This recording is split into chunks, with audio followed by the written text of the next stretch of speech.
card, and I just had someone in about 10 minutes to close, and I am arranging all the things that I want to take out of here. Well, not all the things, but all the things I can take out of here now um, for the move to my garage. Hopefully, it might be two trips, but we'll move all the stuff to my garage tonight.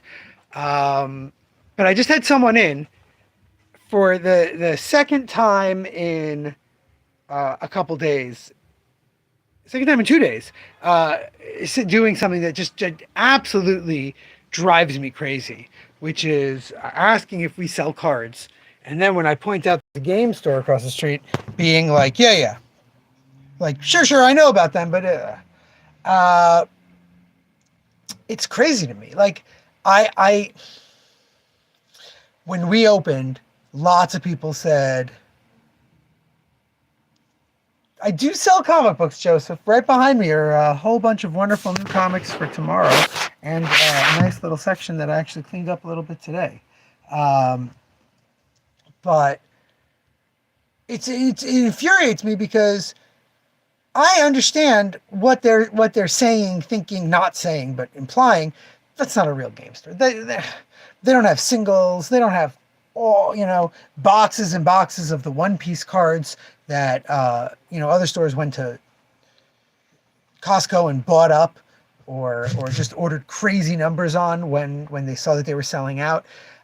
We got that when we opened. Joe, we talked about it all the time on the lives on the old podcast. We talked about it's not a real comic shop. Well, it's not a real comic shop. So there's that aspect of it, but then there's the part that really gets me, and I've said this to a few people in the 2 days that it happened, after it happened, both times. So I'm saying it now after it happened. What do they think we're gonna have? We are across the street from a game store.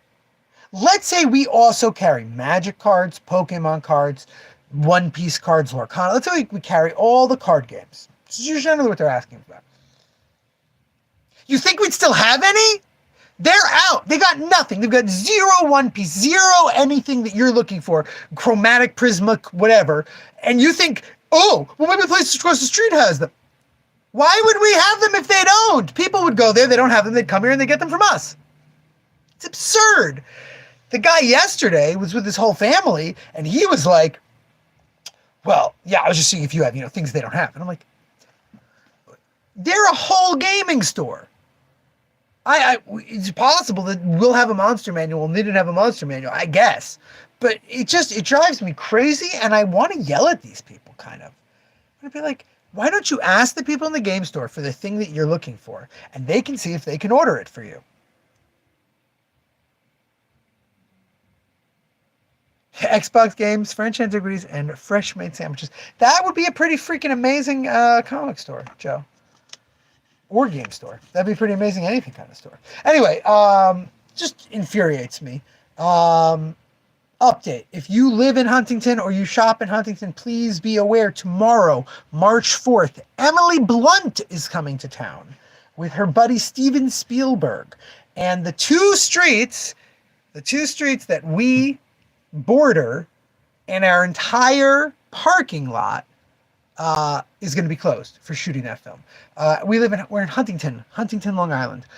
So yeah, my big hope for tomorrow is that a lot of crew, and I doubt cast, but a lot of crew and people just hanging around the movie set come in and buy some stuff, because I don't think anyone's going to try and get around in town tomorrow if they can avoid it. We literally are losing about 225 parking spots tomorrow for the entire day, from midnight tonight until like 6 a.m. Wednesday morning.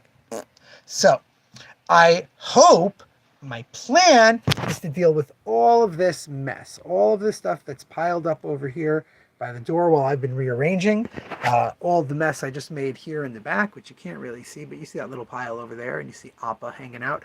All of that, hopefully, will be dealt with tomorrow while Emily Blunt and Steven Spielberg make their movie. If Steven shows up, I have some really good suggestions for him for his next movie. I think Steven Spielberg would really make a really beautiful, heartwarming version of Do a Powerbomb, don't you? It's funny because the Emily Blunt movie is a wrestling movie that they're working on. So, Anyway, but yeah, tomorrow could be a very interesting day.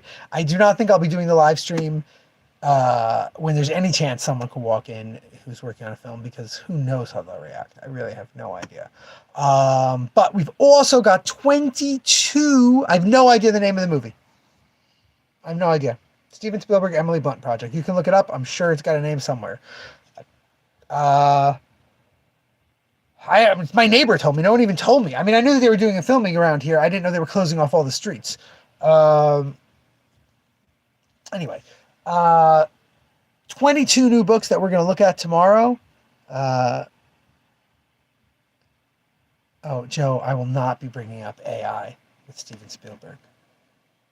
I'm a firm believer that he ruined a Kubrick film. I don't think it's anyone's fault that he ruined a Kubrick film. The idea of Steven Spielberg doing a Kubrick film with the old script, adding to it, whatever. We've discussed this, I believe, Joseph.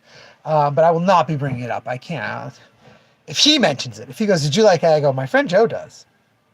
My customer Joe in Nebraska, he loves it." I mean, he ruined a great short story. Super Toys Last All Summer is so bleak and is so wonderful. Whatever. Super Toys Last All Summer. What a great story. Anyway,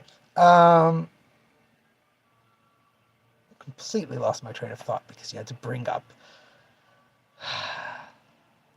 Blame Death. I do. Kubrick would have made an amazing film there. We haven't discussed this? Yo, I love Brian Aldiss, right? Brian Aldiss, short story. I love that story. I was very excited to hear Kubrick was adapting it. Spielberg was such a strange choice, especially Spielberg trying to do Kubrick. There's so many scenes there that are so Kubrick-esque, but they're just... Oh, Sarah's asking if there's a spot to bring the car for... Yes, there is. There is a spot. Let me tell her there is a spot.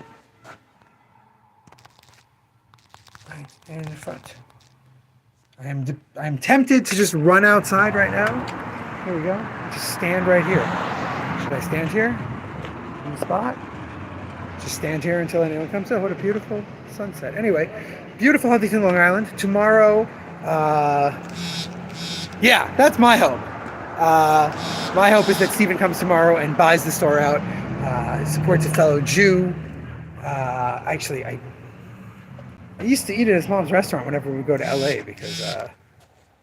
because friends of ours loved it there. Anyway, Sarah's coming now. We're going to start loading up the car, hopefully get all this done. And I will see you tomorrow to look at 22 new books. Until then, remember, damn it, babies, you got to be kind.